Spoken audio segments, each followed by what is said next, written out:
आइए आगे देखते हैं हम लोग जीएसटी। अच्छा, आगे बढ़े उससे पहले एक ब्रीफिंग जो है आप लोग के लिए मैंने जो है यहाँ पर आपके सामने रखी है, इसको एक बार आप रीड कर लीजिए। सबसे पहले तो आपका हिस्टोरिकल बैकग्राउंड ऑफ जीएसटी, इसको आप रीड कर लीजिए। शॉर्ट के अंदर है historical background, definition, objective of GST,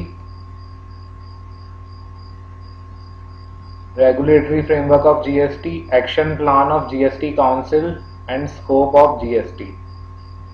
तो आप ये एक बार रीड करिए।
कर ले read?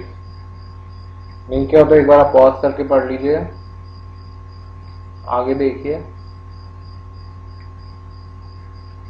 Regulatory framework of GST,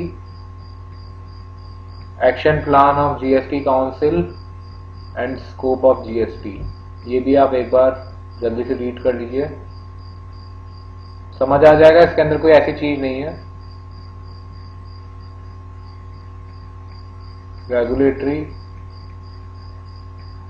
regulatory framework of GST,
चलिए आगे बढ़ रहा हूं मैं। आपने नहीं पढ़ा तो एक बार पॉज करके पढ़ लीजिए। आगे बढ़ते हैं हम लोग।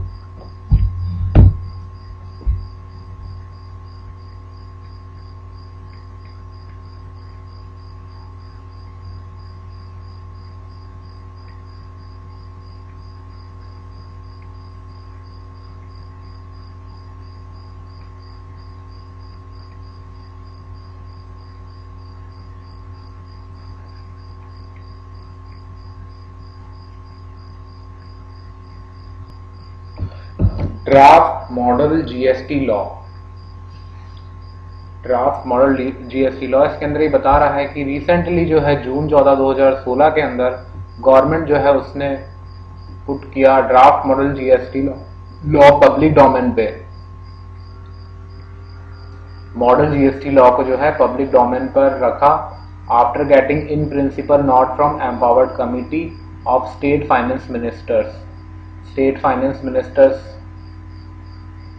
की जो अपनी एम्पावर्ड कमेटी थी स्टेट फाइनेंस मिनिस्टर्स की, उनकी अप्रूवल मिलने के बाद इसको जो है पब्लिक डोमेन पे रखा गया in a way signalling that the GST might marks it at its advent from April 1, 2017।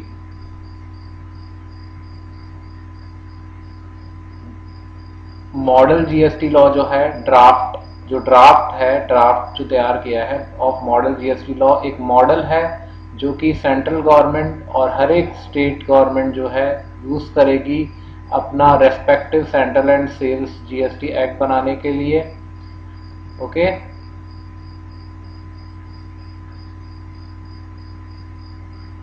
GST दो तरह के होते हैं ना, एक तो सेंट्रल जीएसटी सीजीएसटी और एक state GST SGST. Further A draft of the integrated GST IGST, एक होता है आपका सीजीएसटी, एक होता है जीएसटी और एक होता है इंटीग्रेटेड जीएसटी आईजीएसटी। आईजीएसटी जो है आपका it will govern levy of GST on inter state supplies by central government. एक सीजीएसटी हो गया, एक आपका एसजीएसटी और एक आईजीएसटी जो इंटर स्टेट मूवमेंट, एक स्टेट से दूसरे मूवमेंट के ऊपर जो जीएसटी लेवी होगा वो इसके अंदर होगा। तो ये बोल रहा है the draft model GST law provides an insight on the governing provisions regarding levy and collection of GST. It also states that the act shall be referred as the Central or the States Goods and Service Tax Act 2016. The draft model GST law consists of 162 clauses. कितने clauses? 162, जो कि divided हैं in 25 chapters along with 4 schedules and rules as to the valuation under GST. Further जो draft IGST Act है, it consists of 33 clauses divided into 11 chapters. अब आपको की highlight बता रहे हैं of draft model GST law. क्या की हाईलाइट्स हैं ड्राफ्ट मॉडल जीएसटी लॉ की? सबसे पहले तो किसके ऊपर ये लेवी होगा और एग्जेम्पशन मिलेगी जीएसटी से? Levy and collection of central GST, CGST, state GST, SGST and integrated GST IGST. अगर इंट्रा स्टेट सप्लाई है गुड्स एंड सर्विसेज की तो आपका सीजीएसटी एंड एसजीएसटी लगेगा, shall be levied by central and state government respectively. Intra state sales के ऊपर, intra state supply of goods and services के ऊपर जो है at the rate prescribe. Inter state supply of goods and services के ऊपर जो है आईजीएसटी लगेगा, it shall be levied by the central government at the rates to be prescribed. Reverse charge mechanism, notification shall be issued for providing specific categories of supply of goods। कुछ एक specific categories हैं उनके लिए जो है reverse charge mechanism जो है goods और services ऐसी कुछ categories की हैं, उसके अंदर जो जीएसटी है वो कौन पे करेगा? वो पर्सन जो गुड्स रिसीव कर रहा है या सर्विसेज रिसीव कर रहा है। रिवर्स चार्ज बेसिस के ऊपर रिसीवर जो है वो टैक्स पे करेगा, जीएसटी पे करेगा। कंपोजिशन लेवी के अंदर ये होता है कि एक पर्टिकुलर टर्नओवर तक, अगर आपका पर्टिकुलर लिमिट तक आपका टर्नओवर है तो आप इसके लिए अप्लाई कर सकते हैं। तो ये बोल रहा है a registered taxable person whose aggregate turnover in a financial year does not exceed ₹50 lakh shall be provided an option to pay in lieu of the tax payable by him an amount calculated at such rate as may be prescribed। ठीक है, such rate जो है वो prescribed की जाएगी, but it should not be less than 1% of the turnover during the year। should not be less than 1% of the turnover during the year subject to certain conditions। Threshold limit जो है वो आपकी 10 लाख करी गई है decide. However, a person conducting business in any northeastern states including Sikkim is required to pay tax if his aggregate turnover exceeds 5 lakh। Northeastern states including Sikkim में अगर वो काम कर रहा है तो उसका अगर टर्नओवर 5 लाख से ज्यादा है तो उसको टैक्स जीएसटी पे करना पड़ेगा। आगे ये बोल रहा है the central government, state government और any local authority shall be regarded as taxable person. Central government है या स्टेट गवर्नमेंट है, local authority, it shall be regarded as taxable person in respect of activities और transaction in which they are engaged as public authorities other than activities or transactions as specified in schedule 4 of this act like activities of issuance of passport, visa, birth certificate। इनके अलावा जो दूसरी activities हैं जो ये carry on कर रहे हैं as a taxable person, public authorities के तौर पर ये एंगेज्ड हैं और ये एक्टिविटीज कर रहे हैं mention in schedule 4,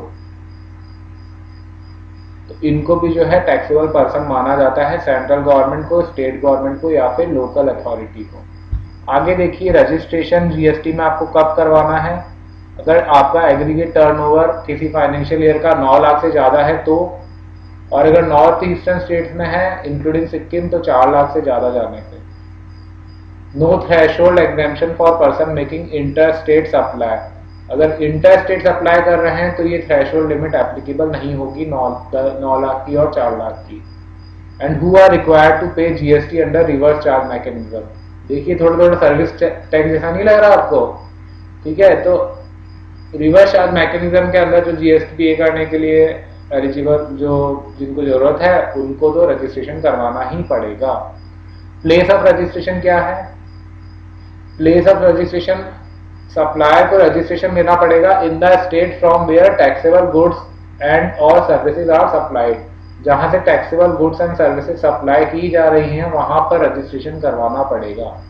taxable event क्या होगा जीएसटी के केस में? The taxable event under the GST regime shall be the supply of goods and or services। Supply of goods and और सर्विसेज। सप्लाई का जो मीनिंग है बहुत इंपॉर्टेंट हो जाता है यहाँ पर।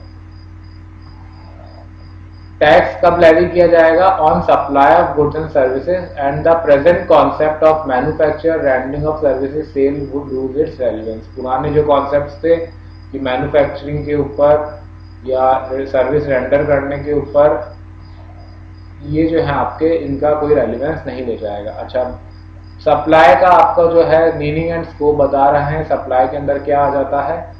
All forms of supply of goods and और services such as sale, transfer, barter, exchange, licence, rental, lease और डिस्पोजल मेड और agree to be made for a consideration by a person.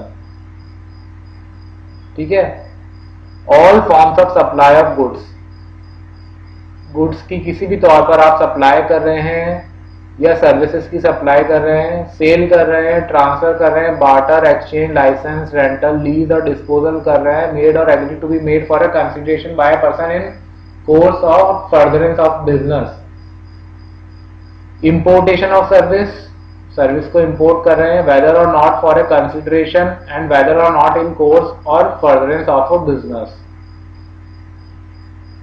A supply specified in Schedule 1 made or agreed to be made without a consideration। Schedule 1 के अंदर जो है matters आ जाते हैं, covers matters to be treated as supply like permanent transfer, disposal of business assets, etc. Supply of goods, services or taxable person to another taxable or non-taxable person in course or furtherance of business।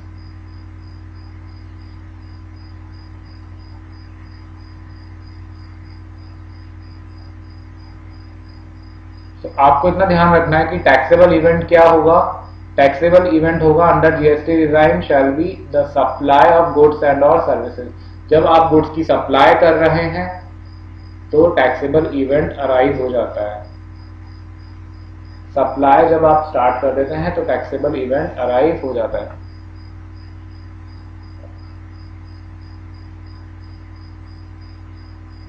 Point of taxation क्या है यहाँ पे? Point of taxation आपका है ये आपका बोला time of supply of goods. CGST SGST जो है वो पेबल होगा at the earliest of the following. क्या है? Date on which the goods are remove for supply, जब गुड्स को रिमूव किया सप्लाई के लिए to the recipient in the case of movable goods. Earliest of the following 5 लेना है हमको। Date on which the goods are remove for supply, date on which the goods are made available to the recipient in case of immovable goods. Immovable goods के case में, movable के case में तो आपने remove कर दिए for supply, immovable के case में आपने जो है प्रोवाइड करवाया, अवेलेबल करवाया रिसिपिएंट को। और थर्ड बोल रहा है date of issuing invoice by supplier, supplier ने जब इनवॉइस इशू करी है, जिस डेट की इनवॉइस है वो। फोर्थ बोल रहा है date of receipt of payment by supplier, supplier को जब पेमेंट मिल गया है वो डेट, या फिर date on which recipient shows the receipt of goods in his books of accounts. Books of accounts के अंदर जब रिसिपिएंट बता रहा है कि हमें गुड्स मिल गए हैं, date on which recipient shows the receipt of goods in his books. इनमें से जो भी अर्लीस्ट होगा वो आपका पॉइंट ऑफ टैक्सेशन माना जाएगा। क्या क्या? सबसे पहले तो date on which the goods are remove for supply, date on which goods are remove for supply to the recipient in case of movable goods. Recipient को जो है गुड्स रिमूव किए हैं, रिसिपिएंट को गुड्स रिमूव किए हैं जिस दिन,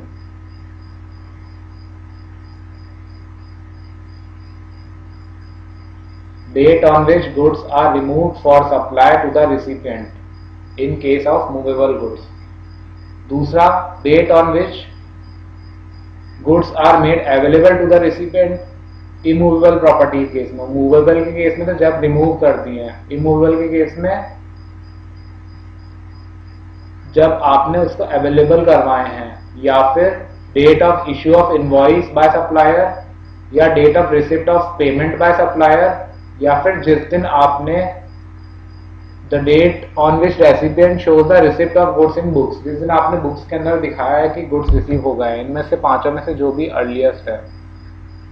फिर है आपका next time of supply of services.